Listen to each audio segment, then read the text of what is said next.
Since 1968, Mackey Motors has been the place to find new and certified used vehicles. Along with a knowledgeable and helpful sales staff, you, the customer, are their number one priority. Find new roads at Mackey Motors in Lake City. Brock Bading joining us here in the Mackey Motors postgame show. Find new roads at Mackey Motors in Lake City. Puts up, I think, 22 here tonight and knocks down 5-3. Shot the ball really well. But, Brock, this was really a team win tonight. I thought your guys' defense jumped out at me tonight. Richard Doherty came in. You knew he was a guy that could go off for 25 or 30. You guys held him to 4, got him in some foul trouble in the first half. What stood out for you about the defensive effort of this club? I really think we talked a lot. Having that backside help, and always just knowing where everybody is. Like versus Denison, we did the same thing. We ended up having the same result and we won, which is really good.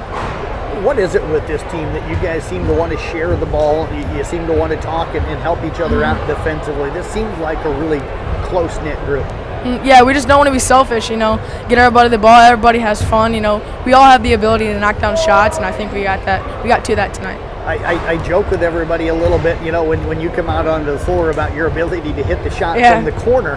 But tonight you were hitting them from the wing and everywhere else. So you're kind of extending that range a little bit here I was feeling myself a little bit, a little practice on the wings. I know I was going to get a little trapped in the corner, so I had to extend my game a little bit. It did look like they were trying to shade you a little bit in the corner. Is that what you noticed here in this game? Yeah, and then that opened up a lot of open gaps for, Gifford and DJ to drive and get a few dunks or layups and easy, maybe even kickouts if they decide to help. What do you do when you see those guys? Because as a ball player, I know you're moving. How do you float? How do you find those open spots when all those great ball handlers get into the lane? Guys like DJ and Carson Candy and Gifford. Just spacing. You got to talk. Like I said earlier, you just got to space and talk and know where everybody is, so then they can have the ability to have an open area to drive. Now you mentioned the dunks. Ben Gherkin got that big one at the end of the third quarter. Take us kind of through how that sparked this group, because you guys go out and you hold them to 4 points in the fourth quarter. Yeah, I know. That was this morning. We had a little shoot around, and Ben was dunking all the time, so he was really excited to get that dunk, and it was just a wide open dunk. I think he had it. He wanted it bad. What was the thought when he just missed that second attempt here today? There's not down the world that he was shooting a layup. He wanted another one. So is the three-pointer a layup for you? Is that how you look at it? Yep, that's my game. You had a couple of them today that were a little off. Yeah. But as a shooter, you don't let that bother you, do you? No. One shot doesn't affect you. You just got to go forget about it and worry about the next. Okay. So who wins tomorrow? You told me Parker's back in town. Yep. I got to get it. Who wins tomorrow? I'm taking me by a landslide. Okay. A landslide? Yeah, a landslide. Okay. All right. I'm going to have him text me who wins it. So What are you guys going to shoot to? What's the game? Shoot to? Are you going to be best of 10, best of 100? What's the cut? Probably best of 25 or 50. Best of 25, probably. Best of 25. Well, no. Shooting 25. Yes. Shoot 25, best of 7. Best of 7. Yeah. Okay. Yep. All right. Well, let me know who wins that one. I appreciate you joining us. Great job out here today. Yeah, all right, thank you. You bet. Brock Bading joining us. We're going to get head coach Sean Minnehan over here on the headsets, and we'll get Coach sliding in here to the post-game area. And Coach, appreciate you joining us here. Nice win today, 30-point win. Kind of steadily just kind of pulled away in this game. And for me, it started a lot with the defensive end. You and I talked this morning on the coach's show. Richard Doherty was a guy that you didn't want to go off. He scored some in the second half, but those points didn't really affect this game anyway. You guys held him to 4 in the first half. Dawson Gifford, a biter. You had a lot of guys kind of shifting out on him. Carson Canny. What did you see defensively from your team here today? We did a good job applying our pressure early on, created quite a few turnovers.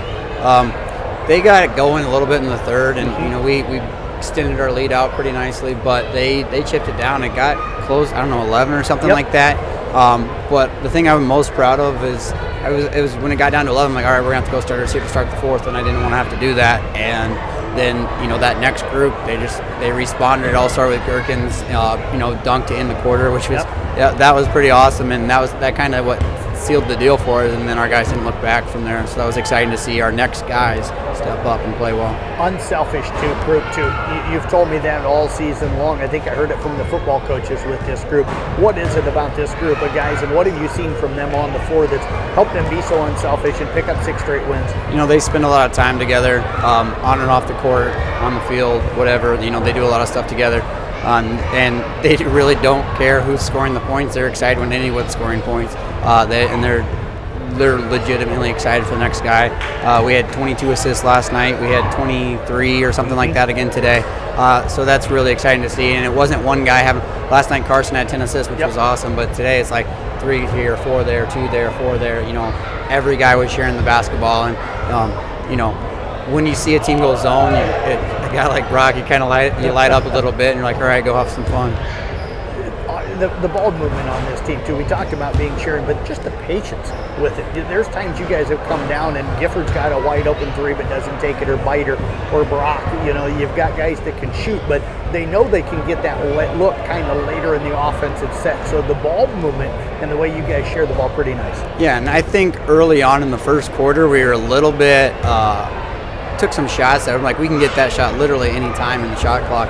So move the basketball around, break down the defense, and try to find that, pass up that good shot to get a great shot for the team. And that's where we kind of remind them, like in the first half against their zone, we weren't getting the ball inside, and we could have created some higher percentage shots, I think, in the first half. The second half we did a better job, just from a ball movement standpoint. And again, just the depth of this team is really, really fun.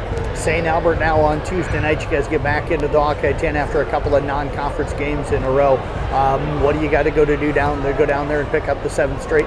Well, they got a Lilly kid who's a really good shooter. I think he's shooting-wise, he might even lead the conference in three-pointers made. They played a few more games than us, but he's a good shooter, high-volume guy. Beyond that, I'm not really sure. I haven't dove too much into them. We'll do that here tomorrow. Well, Coach, congratulations on the win here today and on the 6th straight. Appreciate you joining us. Thank you. Best of luck coming up on Tuesday. Thank you. You bet. Sean Minnehan, the head coach again with the